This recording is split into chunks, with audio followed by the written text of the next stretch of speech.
Ever since the Minecraft movie trailer forgot to turn off RTX, everyone and their grandma's been hating on it. In this video, I'm gonna be looking at why the trailer is so bad and take a look back at some old video game movies to see how to make a good video game adaptation. The most prevalent opinion about the trailer is that nobody wanted a CGI live-action version of Minecraft. The world just looks like those super realistic texture packs, and for lack of a better term, they don't feel Minecrafty. The mobs do resemble their game equivalents, but they're about as pleasant to look at as a blobfish. The CGI itself is good. It looks high quality and the actors blend in well with the environment, but literally nobody wanted this. They could have gone in a completely different direction and made the movie pure animation, just like in the update trailers, and this way it would have been 10 times better. They could have gotten rid of the cliche trope of humans get stuck in game world and done something set within the world of Minecraft, but still with some added cool elements. We've already seen this with Minecraft story mode. They developed the world and added elements like the command block. People are starting to actually respect story mode now. They could have had the actors just voice the characters, and Jack Black would have been great as a voice actor. It's disappointing that this is the end product after so many years of delays for the Minecraft movie. They could have made a wonderful love letter to Minecraft fans, with cameos, references, and a wonderful plot. This is exactly what the Sonic movie was staged to be, but I don't think they'll listen to the fans and change the Minecraft movie, because this isn't as simple as changing one single character and would require reworking the movie from the ground up, and the studio has probably sunk too much money in by now to do anything new. But the Sonic movie story is really one of redemption, and it's great to think how the studio actually listened to the fans for once and made a good product. And they wouldn't even have had a single successful movie if they hadn't changed Sonic's design. Now they have an entire franchise with a show and a threequel coming up. The main reasons for its success is the fact that they actually had a good plot to begin with a good cast, especially Jim Carrey as Eggman and now Keanu Reeves as Shadow. They actually respect the source material and have fan service that isn't just for the sake of fan service, like the introduction of Super Sonic. It's difficult to make a gaming movie feel believable when it's a CGI live-action mix like this, but they achieve this by taking the movie seriously while still having fun moments. Because of this, Shadow has gotten everyone excited for the third movie, because he seems like a real threat, and I'm just waiting for him to pull out the AK-47. You know who else will pull out the AK-47? The Mafia, if I don't pay my loan back. So please, subscribe so that I don't mysteriously disappear. You don't just have to do a live-action CGI version for a video game movie though. You can have it be completely animated, just like many wanted the Minecraft movie to be, and we'll be seeing this with our next two examples, the Angry Birds movie and the Super Mario movie. The Super Mario movie is literally the highest grossing video game movie, and by a large margin. This movie is a perfect example of how to do an animated video game movie right. When you compare it to the old Super Mario Bros movie,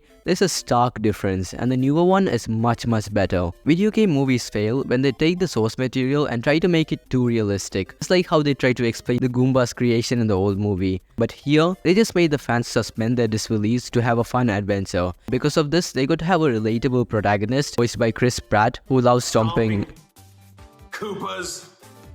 and also all the fun elements of the Mario series. They stayed true to the source material, added a movie twist so it's fun to watch, and actually perfectly utilized Jack Black as Bowser. There are many references, nods, and Easter eggs like Donkey Kong, the Mario Kart sequence, and much more. The animation looks beautiful, there's a great story. This is indeed a love letter to Mario fans. The Angry Birds movie tried something similar, and I honestly really liked the movie. They had references, a fun story, and the way that they went around turning this into a movie is pretty good in my opinion. A trend we see in video game movies is that sometimes the video game characters might not necessarily have enough depth to be protagonists of their own story, or the world might not be plot-worthy enough. But the filmmakers still make a great end product because they're able to adapt the world and characters but just enhance some of their characteristics to make a memorable, recognizable movie that still feels like it's a story of the game, rather than creating a whole new character who resembles the video game character in no way except in terms of their name. But there are some adaptations that are guilty of doing this, and the most egregious example is Halo.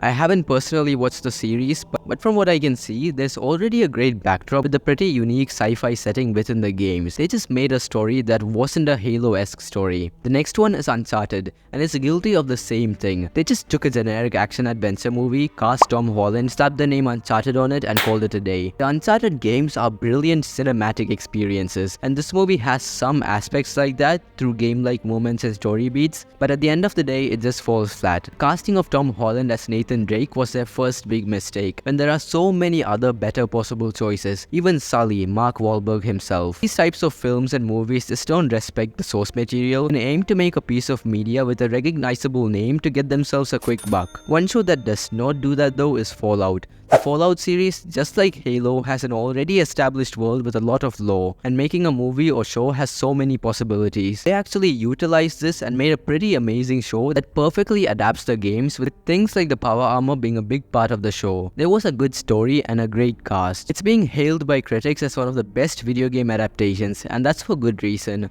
Of course, adapting a game with an already established semi-realistic sci-fi world is a little bit easier to get right compared to a cartoonish fantasy-like series, but it can still be done great. Case in point, Pokemon Detective Pikachu. There are of course the Pokemon shows and movies, and they're mostly good, but Detective Pikachu is special because it's the first time we see CGI live-action Pokemon. Personally, Detective Pikachu might just be my favorite adaptation, right next to the Sonic movies. They just managed to merge the world of Pokemon so well into the real world, and because of this, the serious, grounded story they aim to tell is believable, interesting, and above all, unique. A major reason for this believability is the CGI of the Pokemon being so good. They do look realistic. This is the same for the Minecraft movie, but Detective Pikachu did this the right way. Because of it being set in the real world, they get to explore how Pokemon would be used in the real world. The movie is pretty distant from the game of the same name, but it still retains faithfulness as it explores the whole Pokemon world. Finally, let's try to combine everything we can learn from these good video game movies and see how to make a good Minecraft movie. They're gonna need to stick with animation over CGI first of all. They can just use the cast they have now but make them voice actors. They should use in-game elements creatively and include fan service but with a balance of storytelling. They don't have to be too serious with it, they just have to stay true to the inherently sometimes light-hearted nature of the game. They just have to make it feel like a Minecraft movie instead of a random movie with some Minecraft things. Fans just want a love letter to Minecraft, something that will pique all players' interests, but this is difficult to do because Minecraft is literally the highest selling game with a varied player base, but still, it's possible. But of course, like I said before, it's difficult to imagine them reworking the Minecraft movie, so this is all probably just a fun exercise. In all probability, we're gonna be stuck with this thing, whatever it is.